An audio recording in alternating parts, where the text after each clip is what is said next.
اس tutorial کے اندر ہم لوگ بیسیکلی ایڈٹ کے مینیو کو ڈسکس کریں گے. ایڈٹ کے مینیو میں فرسٹ کمانڈ ہے ہمارے پاس انڈو. انڈو کی کمانڈ کو ہم اس طرح سے استعمال کرتے ہیں. مثال کے طور پر میں نے اپنے پیج کے بیک گراؤنڈ پہ ایک کلر فل کر دیا اور بعد میں جا کر میں اس کی ویرائٹیز کو جو ہے وہ چینج کرتا ہوں, اس کے سٹائلز کو چینج کرتا ہوں اور مجھے اب اس میں پیچھے جانا ہے, تو ہم ایڈٹ کی مدد سے انڈو کرتے ہیں. تو جو لاسٹ ایکشن ہوگا بیسیکلی وہ ریپیٹ ہو رہا ہے, دیکھیں اس کے علاوہ جو ہے وہ بیک نہیں جا رہا ہے وہ.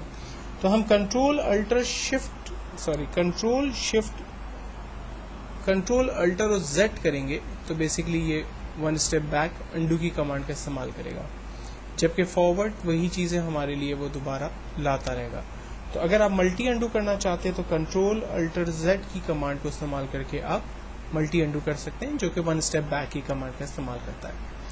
دین اگر کسی بھی پیج میں سے مثال کے طور پر میرے پاس یہاں پر یہ پکچر ہے اور میں اس میں سے ایک پرٹیکولر حصہ جسٹ سلیکٹ کرنا چاہتا ہوں, تب اس کی رینج بناتے ہیں, کاپی کرتے ہیں اور اس کی کاپی ہمیں جہاں چاہیے وہاں ہم اس کو پیسٹ کر دیتے ہیں. یہ دیکھیں اس کی ڈپلیکیٹ کاپی ہمارے پاس آؤٹ آف آ گئی.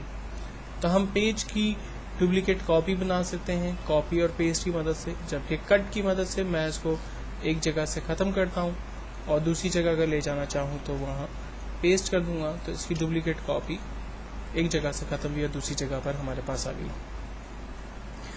فل, ہم اگر کلر فل کرنا چاہیں آبجیکٹ کے اندر, فار ایگزامپل میں چاہتا ہوں کہ اس آبجیکٹ کے بیک گراؤنڈ پہ یہاں ایک کلر فل کر دوں, تو ہم ایڈٹ کے اندر جا کر فل کی کمانڈ کا استعمال کرتے ہیں.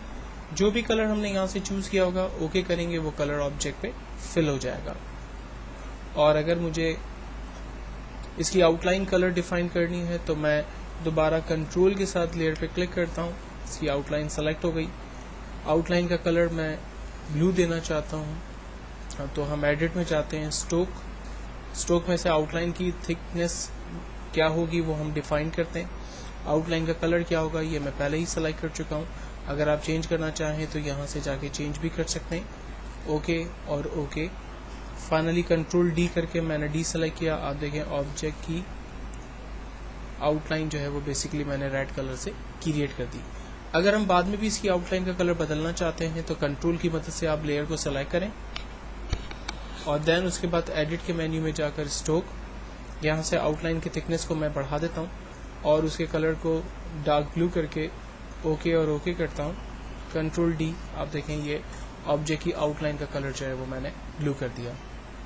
دین اس کے بعد کمانڈ ہے ہمارے پاس ٹرانسفارم. ٹرانسفارم بیسیکلی آبجیکٹ کو روٹیٹ کرنے میں آپ کی مدد کرتا ہے. اس کمانڈ کو ہم لوگوں نے شارٹ کٹ کے ذریعے سیکھا تھا, کنٹرول ٹی. ہم کنٹرول ٹی پریس کرتے ہیں تو ٹرانسفارمیشن کا آبجیکٹ سلیکٹ ہو جاتا ہے اور ہم اس کی مدد سے روٹیٹ کر سکتے ہیں. فائنل روٹیٹ ہونے کے بعد ہم انٹر کا بٹن استعمال کریں گے تو ٹرانسفارمیشن ہماری فائنل ہو جائے گی. یہی کمانڈ ہمارے پاس یہاں پر فری ٹرانسفارم میں دی ہوئی ہے, جبکہ ٹرانسفارم کے اندر جو ہے وہ ڈفرنٹ اسٹیپس پہلے سے دیے ہوئے, آپ ان میں سے جو بھی اسٹیپ یوز کرنا چاہیں ان کو آپ یوز کر سکتے ہیں. ایک بڑی امپورٹنٹ کمانڈ ہے ہمارے پاس ڈیفائن برش. بیسیکلی اگر آپ کوئی بھی آبجیکٹ کو یوز کرتے ہوئے برش بنانا چاہیں تو وہ آپ اس کمانڈ کے ذریعے یوز کر سکتے ہیں. مثال کے طور پر میرے پاس ایک پکچر, میں فوٹو شاپ کی اوریجنل فائل میں سے ایک پکچر ایگل کی اوپن کرنا چاہتا ہوں.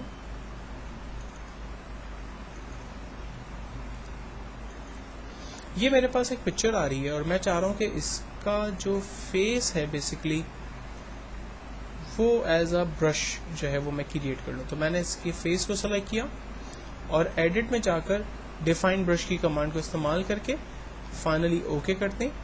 اس پکچر کو بند کر دیتے ہیں کیونکہ اب ہمیں اس کی نیڈ نہیں ہے. بلینک پیج پر چل کر ہم برش کی کمانڈ کو استعمال کرتے ہیں اور برش کے اندر سب سے نیچے جا کر دیکھتے ہیں ہم نے جو برش کریٹ کیا تھا وہ برش یہاں آ رہا ہے اور اس برش کے ڈائمیٹر کو ہم اپنے حساب سے بڑا کر سکتے ہیں. فائنلی جسٹ میں کلک کرتا ہوں, یہ دیکھیں ایگل کا وہ فیس جو بیسیکلی میں نے کریٹ کیا تھا ایز اے برش, اسے میں یہاں پر یوز کر سکتا ہوں. تو ایک بیسٹ اور بہت ہی پاورفل کمانڈ, آپ اپنی مرضی کے بیسیکلی برش یہاں پر کریٹ کر سکتے ہیں.